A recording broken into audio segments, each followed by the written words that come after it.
오늘 설교 제목은 믿음과 착한 양심을 가지라. 양심에 관해서 여러분에게 말씀드리게 될 것입니다. 신구약 성경 66권 중에 양심이라는 말이 가장 많이 나오는 책은 고린도 전서입니다. 우리가 가지고 있는 한글 개정 개역판 성경 전체에서는 33번 양심이라는 단어가 나오는데 그 중에 무려 7번이 고린도 전서에 기록되어져 있습니다. 고린도 교회는 상당히 문제가 많은 교회였습니다. 파당 문제, 음행 문제, 송사 문제, 우상 제물의 문제, 은사 문제, 부활 논쟁 문제 등 교회다운 교회 모습을 거의 보여주지 못한 교회, 바로 그 교회를 향해서 바울이 편지를 쓰면서 가장 많이 언급하는 말이 양심이라는 것입니다. 고린도 교회 안에 있는 문제의 근본 원인은 양심의 문제이기 때문입니다. 고린도 교회를 이루고 있는 성도들이 바른 양심으로 살아가지 않는 것, 그것이 문제를 야기하게 하였고, 그로 인해서 바울이 편지를 쓰고 결국에는 이들이 선한 영향력을 끼치지 못하는 일들이 일어나게 된 것입니다.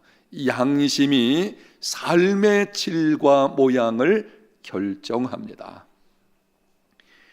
양심에는 6가지 정도가 있습니다. 더러운 양심, 화인 맞은 양심, 악한 양심, 왜곡된 양심, 연약한 양심, 선한 양심이 있습니다. 더러운 양심은 하나님의 말씀에 계속 불순종함으로 더러워진 양심을 말합니다. 말씀에 불순종함으로 죄를 범하게 되면 양심이 조금씩 더러워지게 되는 것이고, 그 더럽혀진 양심을 가지고 있는 사람들이 있습니다. 화인 맞은 양심은 양심에 거슬리는 죄를 너무 많이 범하여서 이제는 더 이상 무엇이 옳고 그른 것인지 도무지 알지 못하는 것입니다. 악한 양심은 양심에 독이 퍼져서 악한 일을 옳다 하고 선한 일을 비난하는 것입니다. 왜곡된 양심은 편향된 종교적 교리 혹은 자기 신념에 근거하는 것입니다. 우리나라에서 여러 가지 회자되는 일들 가운데 하나가 양심적 병역 거부라고 하는 것이 있습니다. 이단 여호와의 증인에 속한 사람들과 깊은 관련이 되어져 있습니다. 저는 개인적으로 양심적 병역 거부라는 말을 별로 좋아하지 않습니다. 왜곡된 양심을 마치 참된 양심인 것처럼 보여지게 만들기 때문입니다. 양심적 병역 거부라고 하는 말은 이렇게 바꿔야 옳다고 여겨지는데요. 종교적 병역 거부 혹은 자기 신념적 병역 거부, 이렇게 해야 할 것입니다. 사람들이 그런 말을 하는 것이 있죠. 아니, 그러면은 군대 가는 사람은 양심이 없는 것일까? 양심적 병역 거부, 나라가 존재하지 않고 어떻게 우리가 여기 이렇게 앉아 있을 수가 있겠습니까? 연약한 양심은 영적 지식이 성장하지 못하므로 시련이 다가올 때 쉽게 흔들리는 것입니다.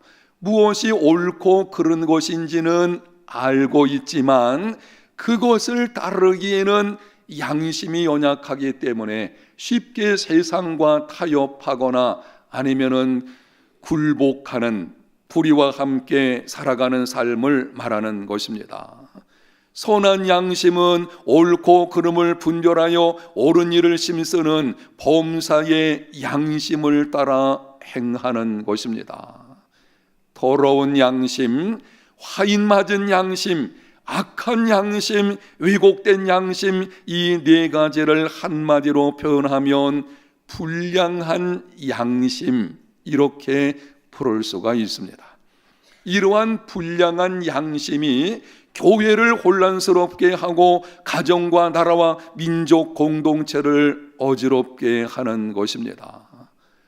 우리 주변에서 볼 수 있는 불량한 양심을 가진 사람들의 경우를 몇 가지 살펴보게 되면, 불량한 양심의 사람, 첫 번째, 담배 꽁초, 껌 휴지 등을 함부로 버리는 사람, 심지어는 고속도로를 달려가면서 창문을 열고 쓰레기 봉지를 바깥으로 투척하는 사람, 양심 불량이죠. 두 번째는 갚을 능력이 있음에도 빌려간 돈을 갚지 않는 사람, 갚을 능력이 없다면 어쩔 수 없을 것입니다. 그런데 충분히 갚을 능력이 생겼음에도 빌려간 돈을 갚지 않고, 심지어는 교회는 헌금을 내면서도 다른 사람에게 빌린 돈을 갚지 않는 양심 불량인 것입니다. 세 번째는 이율 배반적인 행태를 보이는 사람, 네 번째는 과잉 진료를 일삼는 의료인, 다섯 번째 학교에서 학적부를 조작하는 교직원, 여섯 번째 유통기간이 지난 재료를 사용하여 음식을 만드는 점주, 일곱 번째 보이지 않는 곳에 좋지 않은 과일을 넣어 포장하는 사람. 오래전에 한 번은 과일 과일 바구니를 제가 선물로 받은 적이 있었습니다. 겉으로 보기에는 아주 좋은 과일로 잘 포장됐는데 그것을 열어서 속을 보니까는 썩은 것이 들어 있습니다. 포장을 할 때에 위에는 아주 튼실한 과일을 넣고 밑에 보이지 않는 곳에는 질이 낮은 과일 같은 것을 넣는 경우들이 있는 것을 보게 되는데, 이게 양심 불량이죠. 여덟 번째는 원산지를 속여서 중국산을 국산인 것처럼 판매하는 상인, 여기 관련해서 혹은 짝퉁을 진품처럼 생각하게 만들어 가지고 무슨 값싸게 주는 것처럼 속이는 것, 이것도 양심 불량인 것입니다. 그리스도인은 불량한 양심이 되어서는 안 될 것이고, 오늘 나오신 저와 여러분 모두는 깨끗한 양심, 선한 양심의 사람들이 다 되시기를 예수님 이름으로 축복합니다. 오늘 본문이 기록된 디모데 전서는 사도 바울이 믿음으로 낳은 아들 디모데에게 보내는 서신입니다. 당시 디모데는 에베소에서 목회하고 있었습니다. 목회는 쉽지 않습니다. 디모데는 젊었고 경험이 일천하다 보니 목회하면서 여러 가지 어려움들이 있었습니다. 소식을 들은 바울이 디모데에게 편지를 쓰면서 바른 목회자가 어떤 사람인지, 그리고 바른 목회 사역을 어떻게 해야 할 것인지를 편지로 쓰게 되었는데, 그것이 디모데 전후서입니다. 디모데 전서 내용을 주의 깊게 살펴보면 반복되는 말이 있습니다. 양심이라는 말입니다. 1장 5절 선한 양심, 1장 19절 착한 양심, 3장 9절 깨끗한 양심, 4장 2절 자기 양심, 6장 분량의 짧은 서신에서 4번을 반복해서 양심에 관해서 언급을 합니다. 이유가 무엇입니까? 양심이 사역의 질과 모양을 결정하기 때문입니다. 바른 양심에서 좋은 열매가 나오고 불량한 양심에서 악한 열매가 나오게 됩니다. 그런데 내용을 좀 더 구체적으로 살펴보면 바울은 양심과 함께 믿음이라고 하는 말을 늘 병행해서 기록을 합니다. 1장 5절 하반절에 선한 양심과 거짓이 없는 믿음에서, 1장 19절 상반절 믿음과 선한 양심을 가지라, 3장 9절 깨끗한 양심의 믿음의 비밀을 가진 자라야 할지니, 양심에 관해서 언급을 하면서 거기 믿음을 병행시키는 것은 이런 뜻을 가지고 있습니다. 그리스도인의 양심은 하나님과 하나님의 말씀을 신뢰하는 믿음에 근거하는 양심이어야 합니다. 깨끗한 양심, 선한 양심의 기준이 무엇입니까? 사람들은 각자 자기 양심에 관해서 이야기들을 합니다. 이 일은 내 양심에 전혀 부끄러움이 없다, 나름대로 양심에 관해서 언급을 하는데요, 양심도 기준이 있어야 됩니다. 양심의 기준은 하나님의 성품과 하나님의 말씀에 있습니다. 하나님의 성품에 일치하는 양심이 선한 양심이고, 하나님의 말씀에 일치하는 양심이 깨끗한 양심입니다. 중요하기 때문에 반복해 드리겠습니다. 그리스도인의 양심은 하나님과 하나님의 말씀을 신뢰하는 믿음에 근거하는 양심이어야 합니다. 몇 달 전에 있었던 일입니다. 저를 자랑하려고 하는 것이 아니고 양심과 관련된 일이었기 때문에 여러분에게 한번 말씀을 드리는 것입니다. 어느 월요일 점심시간에 아내와 함께 해운대에 있는 어떤 음식점에 가서 음식을 맛있게 먹었습니다. 그 음식점은 내가 원하는 만큼 여러 가지를 주문할 수가 있는 음식점이었는데요, 맛있게 먹고 나서 음식값을 계산을 하고 나와가지고 집으로 돌아가는 중에 영수증을 들여다보니 적게 계산이 되어 있었습니다.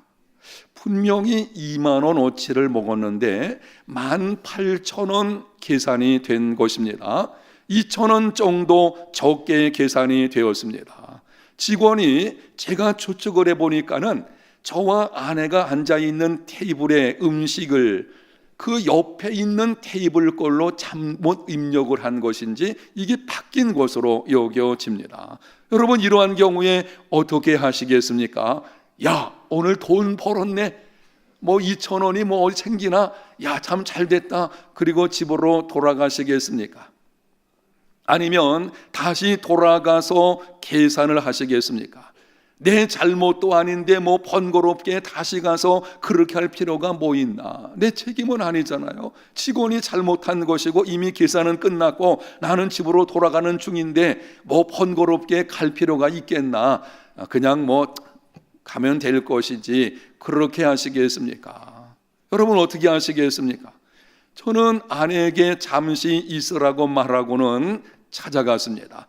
그리고 잘못 계산되었다고 말하고는 2,000원을 더 내고 왔습니다. 여러분, 그렇게 한 이유가 무엇입니까? 그렇게 하는 것이 하나님이 기뻐하시는 것이고, 그렇게 하는 것이 하나님의 말씀에 근거한 양심을 따라서 행하는 것이기 때문입니다.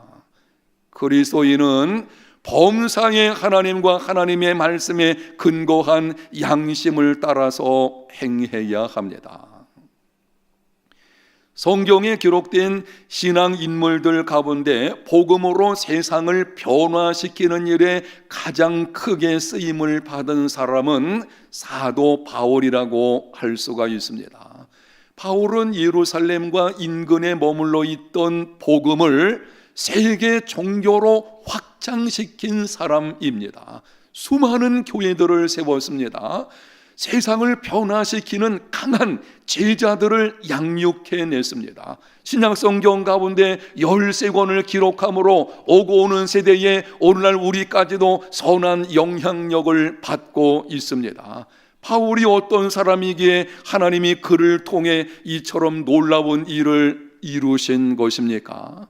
그 이유 중에 한 가지가 사도행전 23장 1절에 기록이 되어 있습니다. 바울이 이렇게 고백을 합니다. 바울이 공회를 주목하여 이르되 여러분 형제들아 오늘까지 나는 범사의 양심을 따라 하나님을 섬겼노라. 오늘까지 나는 범사의 양심을 따라 하나님을 섬겼노라. 바로 이러한 바울을 통해서 하나님이 크신 일을 이루어내신 것입니다. 저는 설교를 준비하면서 이런 생각을 해보았습니다. 이후에 어느 때인가 하나님이 나를 부르시게 될 것인데 그때에 내가 고백할 수 있는 말이 내가 지금까지 범사의 양심을 따라 하나님을 섬겼다라고 할 수 있다면 내 인생은 성공이 아니겠나. 여러분에게도 이러한 복 있는 삶이 되시기를 축복합니다. 정말 우리 해운대 제일교회 모든 성도들은 하나님의 부르심을 받는 그날에 고백하기를 나는 평생 동안 범사의 양심을 따라 하나님을 섬겼다고 할 수 있는 이런 믿음의 삶이 되시기를 바랍니다. 하나님은 범사의 믿음과 착한 양심으로 행하는 사람들을 찾으시고 그 사람을 통해서 당신의 일을 나타내십니다. 양심에 관해서 말씀을 드릴 때에 빼놓을 수 없는 역사 속의 인물은 윌리엄 윌버포스입니다. 여러분에게 설교 중에 몇 번 언급해 드린 기억이 나는데요, 저는 역사적 인물 가운데 윌리엄 윌버포스, 이분은 정말 존경받을 만한 이러한 사람입니다. 영국의 양심이라고 불리는 사람입니다. 윌리엄 윌버포스는 예수님을 만난 이후에 은혜를 받고 성직자가 되려고 했습니다.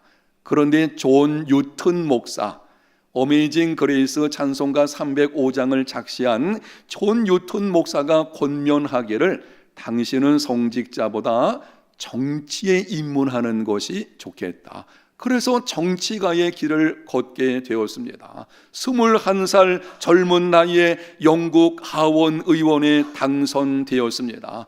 당선된 후에 그는 노예 무역 폐지를 역설했습니다.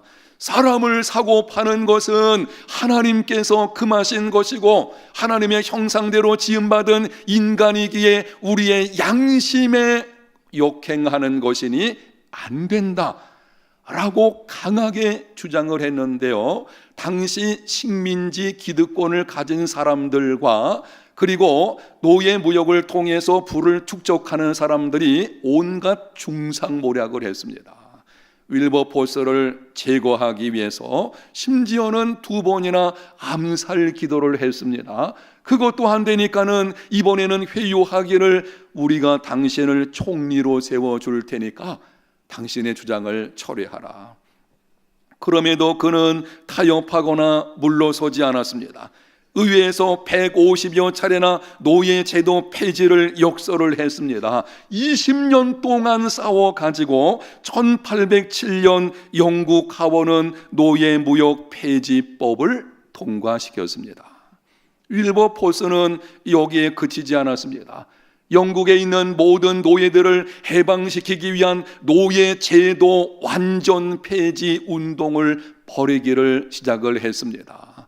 사람을 사고 파는 이것만의 문제가 아니고 어떻게 노예 제도가 있을 수 있겠나?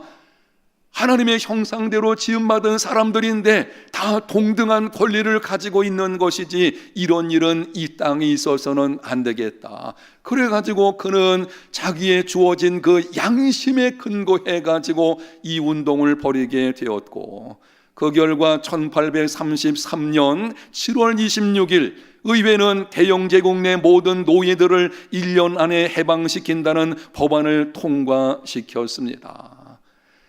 병상에 누워있던 윌버포스는 소식을 들은 지 사흘 만에 하나님의 부름을 받았습니다. 영국 국민들은 윌버포스의 공로를 높이 사서 웨스트민스터 사원에 그를 안장했습니다. 여러분, 윌버포스가 수많은 위협과 회유에도 굴하지 않고 끝까지 불의와 맞선 힘이 어디에서 온 것입니까?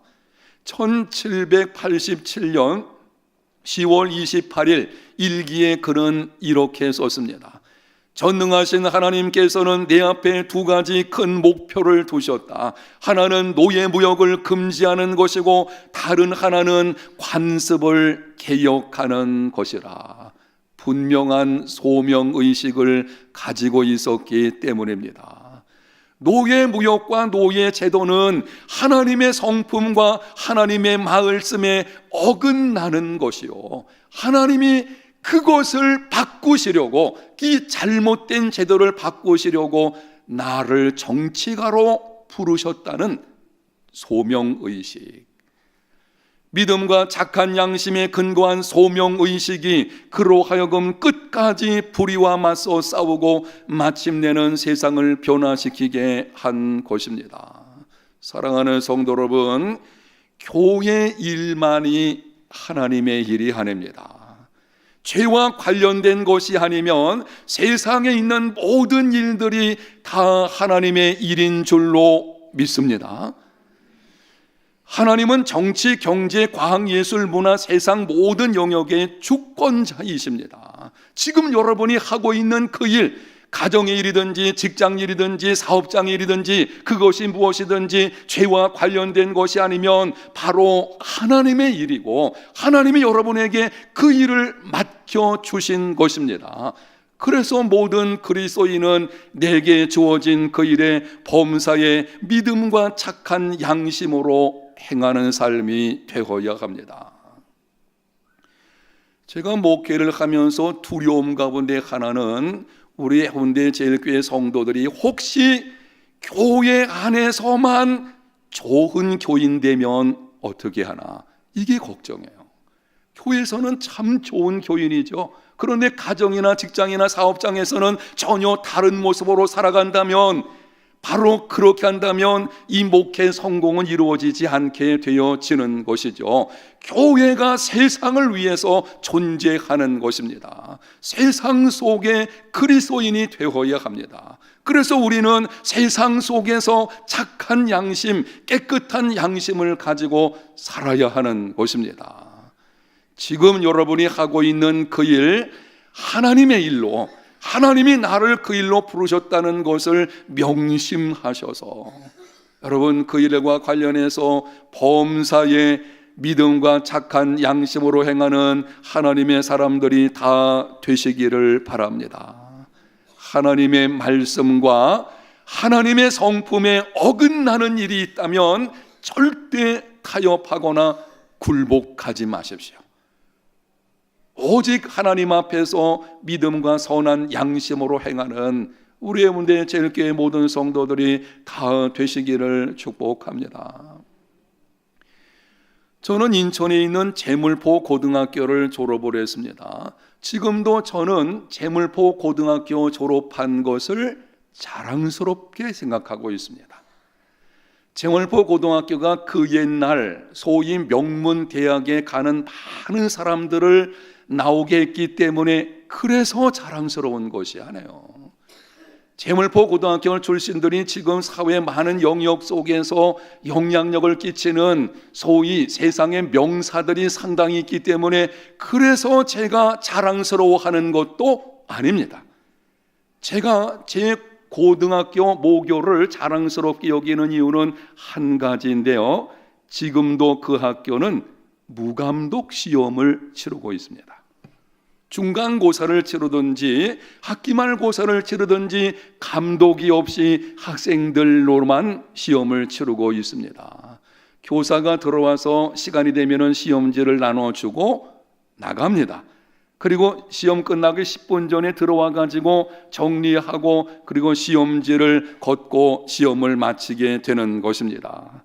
제물포 고등학교가 무감독 시험을 하는 이유가 있는데요, 초대 교장이었던 독립운동가이자 교육자인 고 길령희 교장 선생님, 이분이 늘 이렇게 역설을 했습니다.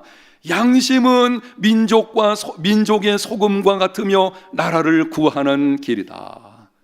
그리고는 개교 2년 후인 1956년 1학기 중간고사에서 무감독 시험을 시행을 했습니다. 그 결과 전교생 596명 가운데 53명이 낙제점을 받았습니다. 컨닝을 했다면 낙제할 이유가 없지요. 그러나 양심을 지키기 위해서 모르는 것은 모르는 것으로 놓아두었기 때문에 53명이나 되는 학생들이 낙제점을 받은 것입니다. 길령희 교장은 낙제한 53명을 전교생들 앞에서 칭찬했습니다. 제군들이야말로 믿음직한 한국의 학도들이다. 다음에 좀 더 열심히 노력해서 진급을 하라. 이 낙제생들은 모두 다음 학기에 열심히 공부해서 진급하게 되었고, 그 이후 지금까지 60년이 넘도록 제물포고등학교는 무감독 시험을 시행하고 있습니다. 사랑하는 성도 여러분, 양심은 민족의 소금 같으며 나라를 구하는 길입니다. 바른 양심, 선한 양심은 나를 살리고 교회를 살리고 나라와 민족을 살리는 길입니다. 오늘날 지구촌이 혼란스럽고 우리나라의 정치가 혼란스럽고 한국 교계가 혼란스러운 이유가 무엇입니까? 범사의 양심을 따라 하나님을 섬기는 자들이 많지 않기 때문입니다. 양심 있는 정치인, 양심이 있는 경제인, 양심이 있는 종교인, 양심이 있는 학자들, 이런 사람들이 적은 게 문제인 것입니다. 여러분, 이런 때에 하나님을 섬기는 우리는 어떤 모습으로 살아야 하겠습니까? 이제부터는 범사의 믿음과 착한 양심으로 살아가는 삶이 되시기를 바랍니다. 하나님과 하나님의 말씀에 근거한 양심을 가지십시오. 양심에 반하는 일이라면 단호하게 거절하십시오. 손해를 보더라도 불의와 타협하지 마십시오. 옳은 일을 분별하고 옳은 일을 행하십시오. 그리고 이제는 우리의 자랑거리가 좀 바뀌어야 됩니다. 우리가 나와 나의 자녀들에 관해서 자랑을 할 때에 더 많이 가진 것, 더 높이 올라간 것, 그거를 자랑할 것이 아니라 정말 우리는, 그리고 우리 자녀들은 하나님 앞에서 범사의 양심을 따라 살아가는 자라고 하는 것, 그것이 자랑거리가 되고 그것이 나의 자긍심이 되어지는 이러한 믿음의 삶이 다 되시기를 바랍니다. 착한 양심은 좋은 열매를 맺게 하고 불량한 양심은 악한 열매를 맺게 합니다. 오늘 아침에 하나님께서 우리에게 이렇게 말씀을 하십니다. 믿음과 착한 양심을 가져라. 저와 여러분, 우리 모든 성도들 정말 하나님을 신뢰하는 믿음에 근거한 착한 양심의 사람, 깨끗한 양심의 사람들이 다 되시기를 예수님 이름으로 축복합니다. 하나님 아버지, 우리 해운대 제일교회에 속한 모든 성도들, 오늘 말씀을 들었사오니 성령님 도와주셔서 믿음과 착한 양심을 가진 하나님의 사람들이 되게 하여 주시옵소서. 그동안 거짓되고 불의한 잘못된 불량한 양심으로 행하는 것들 용서하여 주시고, 이제부터는 하나님 앞에서 범사의 양심을 따라 섬기는 이러한 믿음의 삶 다 되게 해 주옵소서. 예수님 이름으로 기도합니다. 아멘.